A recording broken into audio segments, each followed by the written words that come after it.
that I really want to join the circus.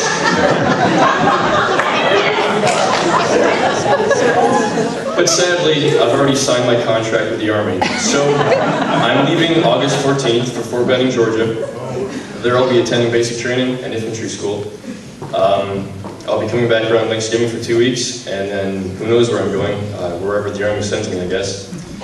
While I'm in the Army, I'll be getting a bachelor's degree in criminal justice with hopes of becoming a police officer after my 3-year stint with the Army is up. In the Army, I would also like to be an airborne ranger and attend sniper school, but that's only if I qualify. In 12 years of school, you can accumulate a lot of reasons for thank yous. There's way too many people to thank, and I'm not so good with words, so I'll try and make it a little more general.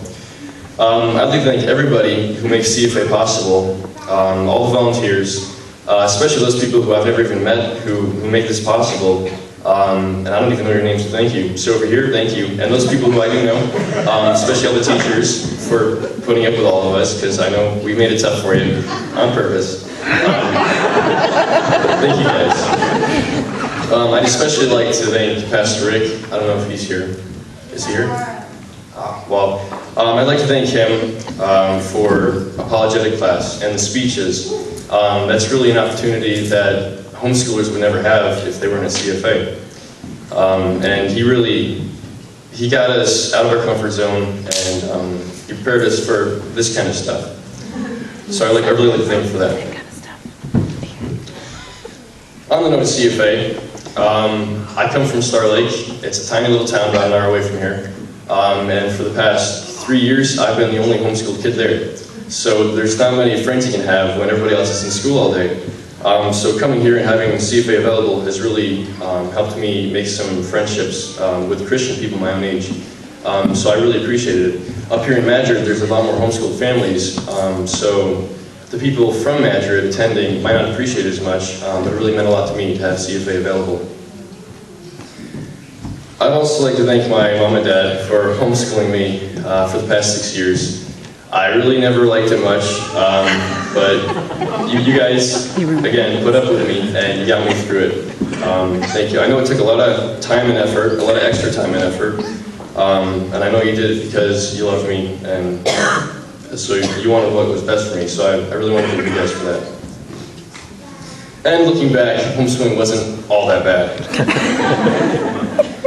One thing I'd like to challenge my fellow classmates with is the will to act. In Pastor Mike's little message there, he talked about Esther and what she needed to approach the king, and really that comes down to the will to act. The reason I've been thinking about this is because joining the Army in infantry, you need to be able to run towards bullets or jump on a grenade to save your buddies. And that could come from stupidity or bravery, whatever. But you really need a will to act to be able to do that. And that's not just for the Army, you need it in everyday life. Say there's a car accident on the street, you need the will to act. Wherever it comes from, faith in God, you need that. You need the will to act to go and help those people. But that is for physical health. That's for saving people from dying physically. What we really need is the will to act to go out of our comfort zone and evangelize and tell people about Christ and what He did for us. Save them from not only physical death, but eternal death and spiritual health. So, one of the worst things about schooling was reading Shakespeare's play Hamlet. Who here has read Hamlet? Let's have a show of hands. Okay, you know what I'm talking about. Well, in Hamlet, he met his demise from a failure to act.